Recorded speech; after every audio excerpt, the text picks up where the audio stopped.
Shalom, this is your brother Mav coming back with another video. Before we start off, I want to give our praises, glory, and honor to Yahweh, Bahashem, Yahushai, Bahashem, Rekah HaKadosh, double honors to the apostles and elders and great millstone, teaching this truth, peace, blessings, and salutation to the elect who are scattered amongst all the nations, being a speckled bird.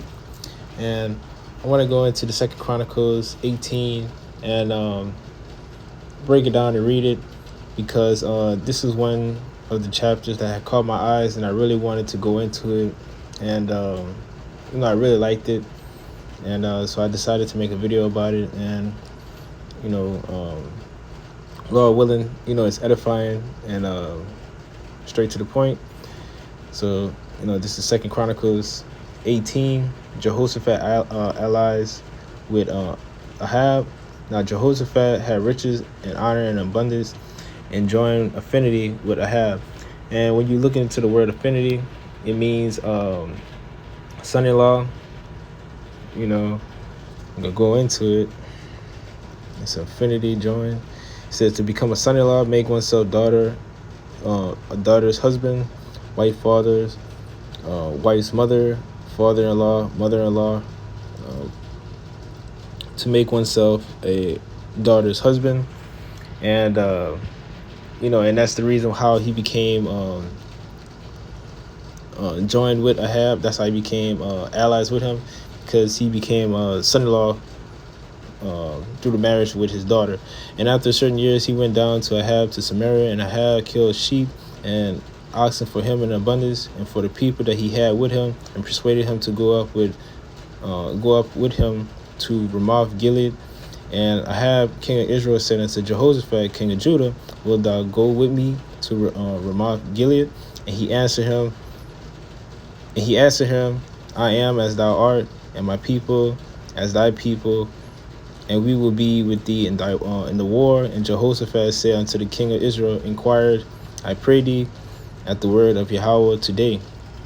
And I want to go into 1 Samuel 23, because before almost every war, the men of the Most High, they will always inquire of Yahweh to ask whether or not they should go to battle or not, or they should wait, or let him decide what to do, because it's all his will.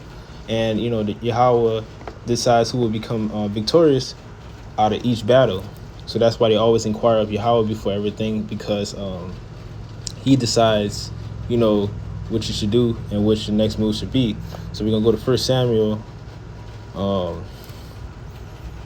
1 Samuel 23. And we're going to read 2-5. And this is when David was going to battle with the Philistines. And it says, I'm going to read 1-5. Then they told David, saying, behold, the Philistines attack against Keilah, and they robbed the threshing floors. Therefore David inquired of Yahweh, saying, shall I go and smite the Philistines? And Yahweh said unto David, go and smite the Philistines and save Keilah. And David's men said unto him, behold, we are afraid here in Judah. How much more than if we come to Keilah against the armies of the Philistines? And and the men asked that question to David, to make sure, if they should go. And David inquired of Yahweh yet again.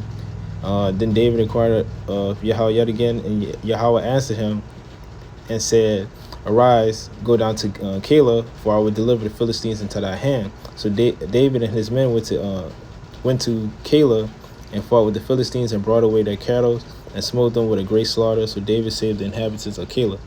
And you can see the main reason why they always would ask before a battle, to make sure to get that confirmation if it would be right, or if it would be in Lord's will to go out and finish through with the request of the battle, other than going off their own their own feelings or their own mindset, thinking that it would be right for them, because they know that there's always Yahweh to decide who becomes victorious and what he should do and makes his decisions. We're gonna go back to the 2nd Chronicles. So Second Chronicles 18. And therefore the king of Israel gathered to Slack.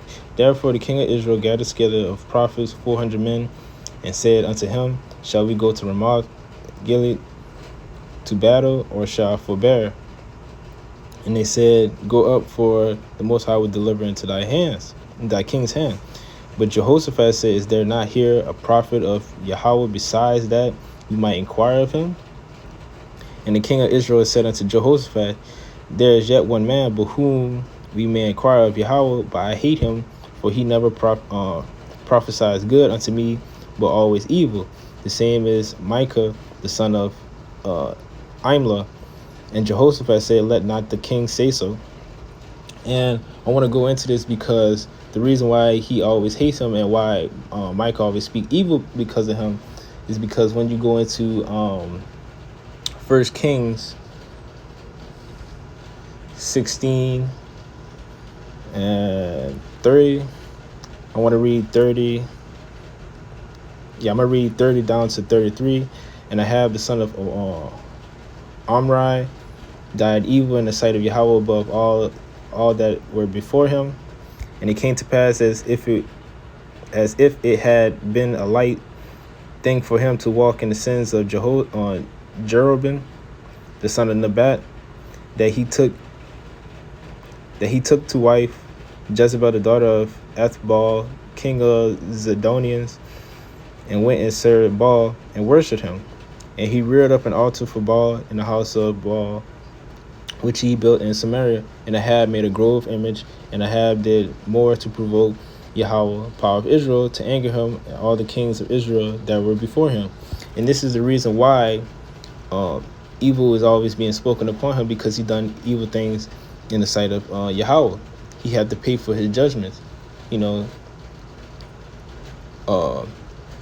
can't think that if you're gonna go against Yahweh, that you won't be punished, and judgment is gonna come, and you're gonna see that, and that is being foreshadowed, would be seen in Second Chronicles 18 and 7. And the king of Israel called one of his officers and said, Fetch quickly Micah, the son of Imlah. And the king of Israel and Jehoshaphat, the king of Judah, sat either of them on his throne and clothed in their robes, and they sat in the void place at the entering of the gate of Samaria, and the prophets prophesied before them, and Zedekiah, the son of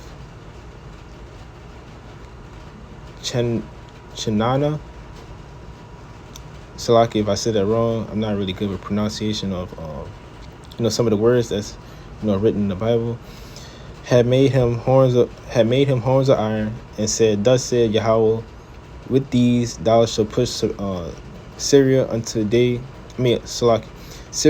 be consumed. And all the prophets prophesied so, saying, Go up to Ramoth Gilead and prosper, for Yahweh shall deliver into the hands of the king. And the messenger that went to call Micah spake to him, saying, Behold, the words of the prophets declare good things to the king, with one assent. Let thy words, therefore, I pray thee, to be like one of the others. Speak thou good. And Micah said, As Yahweh liveth, even what my power said, that will I speak. And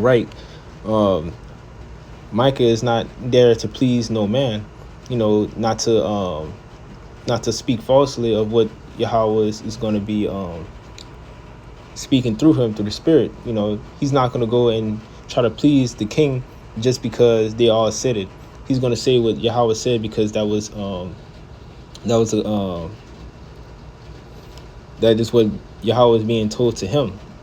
Yahweh is speaking through him, so he's not going to go and lie on Yahweh's name, because that's unrighteous and that's wrong. And we can get that in Galatians 1:10. It says, For do I now persuade men, or the Most High? Or do I seek to please men? For if I yet please men, I should not be a servant of Mashiach. And that's right. Whenever you're in this truth. You don't say things to please men. You don't say things to please mankind. You speak the truth and 100% truth and all of the truth. You don't go out there and speak sweet things and try to move around the truth and tell some of the 100% of the truth. That's wrong. Because you can't persuade men. The truth is raw, uncut. It's sweet as honey and bitter. You can't always try to please another person because of their feelings. When you come into the truth, you got to put your feelings aside, because this is life or death that we playing with. You don't want to be in the hands of Yahweh when that time comes. So you got to do what you got to do and speak the right things and try your best to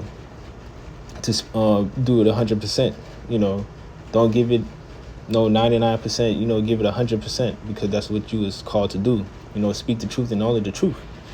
We can go to 1 Corinthians.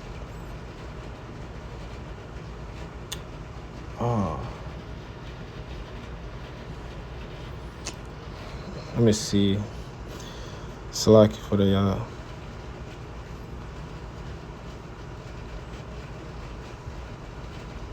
1 Corinthians 10:33. That's what I had wanted. Even as I please all men in all 1 Corinthians 10:33, even as I please all men in all things, not seeking my own profit, but the profit of many, that they may be saved. So you don't do that to please other men, because in doing so, you're not saving them. You're putting them more in a hole. So when you come into the truth, you gotta speak 100% to let them be known that these times gonna come, or whatever Yahweh is speaking, is coming to light and it's true. Because whatever Yahweh say is set in stone, and it's a commandment. It's always a commandment. You can't go and do your own thing. It's always a commandment. And speaking 100% the truth. Not everybody's gonna take heed to that, but this truth is not for everybody. This truth is only for the elect, and the elect only. So we only doing this for them.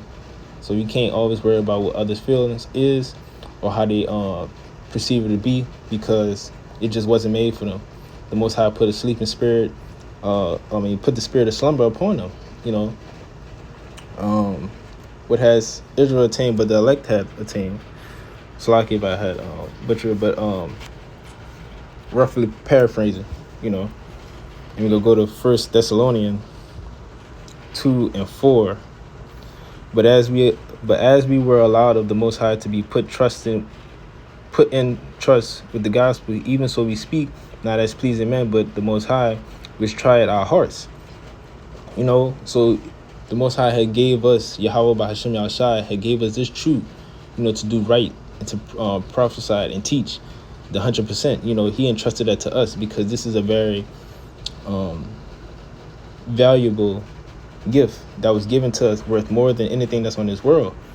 So we gotta do our best, to give out the truth and all of the truth, and do what's right.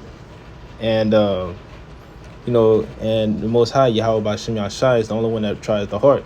He knows what you think, and he knows what you're doing. He knows what your goal is at the end of the day. So you can't go and beat around the bush and try to hide it. Everything is being seen, everything is being written down.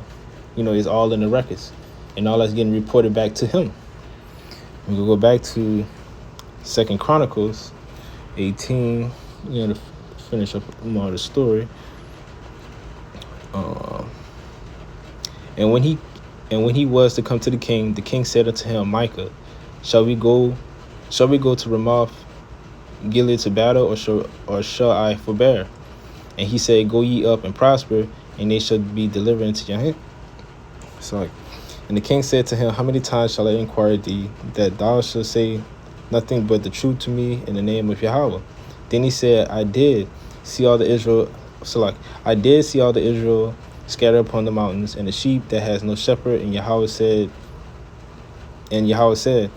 these have no masters, let them return therefore every man to his house in peace.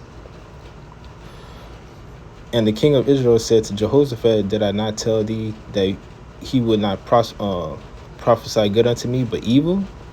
Again he said, therefore hear the word of Yahweh. I saw Yahweh sitting upon his throne, and all the hosts of heaven standing on his right hand and on his left hand.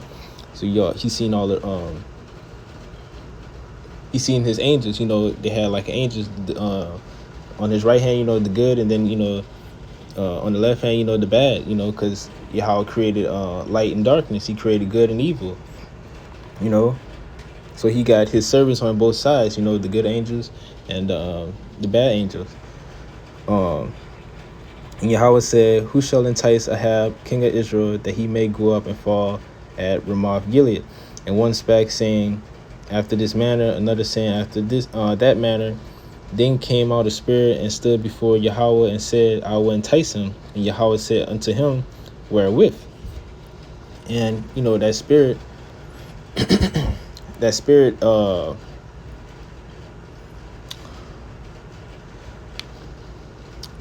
is Satan, so-called Satan. But a lot of people thinking that Satan follows his own order, this and that. No, Satan also follows the order of Yahweh, because he's a servant. He will always do what's being told to him and follow everything that Yahweh said, because he's underneath him. Yahweh has power over all. And we could get that in Job 1, 6 and 7. Now there was a day, Job 1 and 6 and 7. Now there was a day when the sons of the Most High came to present themselves before Yahweh, and Satan came also among them. And Yahweh said unto Satan, whence comest thou? Then Satan answered Yahweh and saying, from going to and fro in the earth, and from walking up and down it. And seen as you can see clearly right here, Satan came to Yahweh and spoke to him, and Yahweh asked him what he was doing, saying he was going to and fro, walking the earth, as he does, because that would Most High had set up for him. And Yahweh said unto Satan, hast thou considered my servant Job, that there is none like him in the earth, a perfect man, an upright man, one that feared the Most High, and escheweth evil? Then Satan answered Yahweh and said, doeth Job fear the Most High for naught? Has not thou made a hedge about him, and about his house, and about all he had on every side? Thou hast blessed the work of his hands, and his substance is increased in the land. But put forth thy hand now, and touch all that he hath, and he will curse thee to thy face. And Yahweh said unto Satan, behold, all that he has is in thy power. Only upon himself put not forth thy hand. So Satan went forth from his presence of Yahweh. And y'all can read more of the chapter. I suggest y'all read this Job 1 to get more explanation on what was going on. But as you can see, Satan did the duty of what Yahweh had put in order. He told him to go test Job, because Job is a faithful and a righteous man, an upright man, because he feared Yahweh, his power, Yahweh Bashem Yashai. And Satan, Yahweh had put Satan up for the test, and Satan went and tested Job, because he said that Job had a hedge above him, meaning he was protected from everything and stuff like that. But he said, take everything from him, and we will see how he will react after. And Yahweh went forward and confirmed on that, and Satan went and did his bidding, and went served him, And you could also see that he didn't buck up against him or none of that. Like a lot of people say that Satan followed his own ways and this and that. No, he always follows after Yahweh. That also proves that Satan doesn't have no free will. He still follows after Yahweh. That the slave plantation Christians always say. And I want to go to Isaiah 45:7. And it says, I form light and create darkness. I make peace and I create evil. I, Yahweh, do all these things, right? You know, Yahweh creates good and bad. He creates all these things that is put forth to us. And today, we're going to go to Deuteronomy 18 and read 22.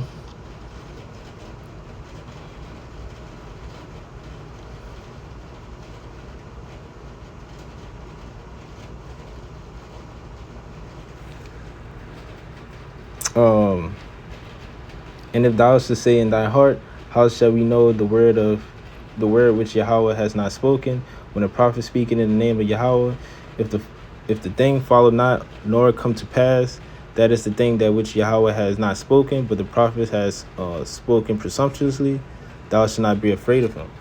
So whenever the prophet, and goes into the false prophets, this is how you could tell if he's a false prophet or not. Because when you prophesy the future, and if the future doesn't come to pass, then he's a false prophet. And that's basically going into the explanation there why you should not always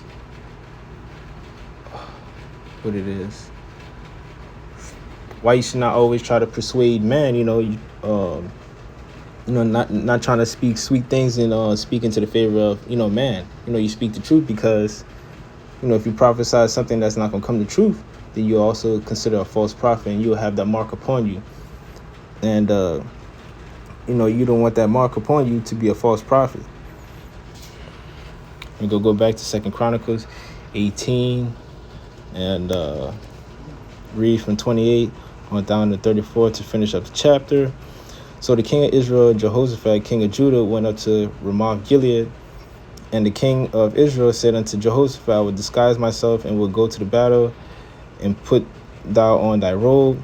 So the king of Israel disguised himself, and they went to battle. Now the king of Syria had commanded the captain of chariots that were with him, and saying, fight ye not with the small or great, save only the king of Israel. And it came to pass, when the captain of the chariots saw Jehoshaphat, they said, it is the king of Israel. Therefore they compass about him to fight. But Jehoshaphat cried out in Yahweh. So hold on.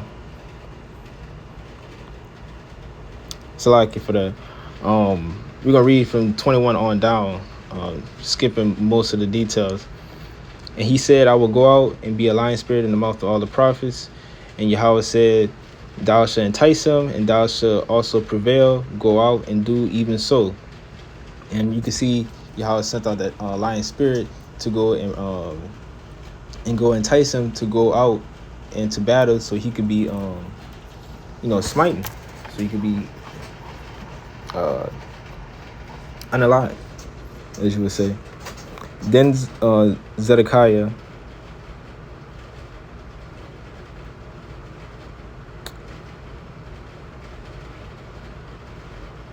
Zedekiah, the son of Chenani, Chenani, came there and smote Micaiah upon the cheek, saying, which way went the spirit of Yahweh from me to speak unto you? And Micaiah said, behold, thou shalt see on that day when thou shalt go into the inner chambers to hide thyself. And, after he said that, he went exactly to the chambers. Then the king of Israel said, take ye Micaiah and carry him back to Amon, the governor of the city, and Joash, the king's son, and say, thus said the king, put this fellow in prison and feed him with bread of affliction and water of affliction until I return in peace. And Micaiah said, if thou certainly return in peace, then had not Yahweh spoken by me. And he said, hearken all ye people. So the king of Israel and Jehoshaphat, the king of Judah, went up to the Ramoth. And the king of Israel said unto Jehoshaphat, I will disguise myself and will go to battle, but put thou on thy robe. So the king of Israel disguised himself, and he went to battle. Now the king of Syria had commanded the captains of the chariots that were with him, saying, fight ye not with small or great, save only the king of Israel. And it came to pass when the captains of chariots saw Jehoshaphat, that they said, "Is the king of Israel." Therefore they encompassed about him to fight. But Jehoshaphat cried out, and Yahweh helped them. And the Most High moved them to depart from him. For it came to pass that when the captains of chariots perceived that it was not the king of Israel, they turned back again from pursuing him. And a certain man drew a bow at a venture and smote the king of Israel between the joint of the harness. Therefore he said to his chariot man, "Turn thy hand, and thou may carry out the host, for I am wounded." And Ahab thought that he could just sneak by and go past without being harmed, but Yahweh sees all, and he judges, and this was the judgment for him doing evil in the sight of Yahweh. He had to pay for his judgment, and he thought that he could just get away scot-free, disguising himself, thinking that it was going to be a nice plan. But Yahweh had everything set up in order. He knows what he's doing. He puts everything into place. Yahweh don't play checkers, he plays chess, and he plays a beautiful game, and he always get his stuff set up in line. He always come out victorious over everything. And the battle increased that day, howbeit the king of Israel stayed himself up in his chariot against Assyria until the evening. About the time of the sun going down, he died. And you can see that after all that, he died. And that's all I have for this video. Lord willing, it was edifying, and it was a good video for you. And Lord willing, like I said, it's edifying, and I want to give all praises, glory, and honor to Yahweh, Bahashem, Yahushua, Bahashem, Rakah HaKodash, double honors to the apostles and elders and great millstone who taught us the truth. Peace, blessings, and salutations to the elect who are scattered amongst the other nations. And with that, I'll say Shalom.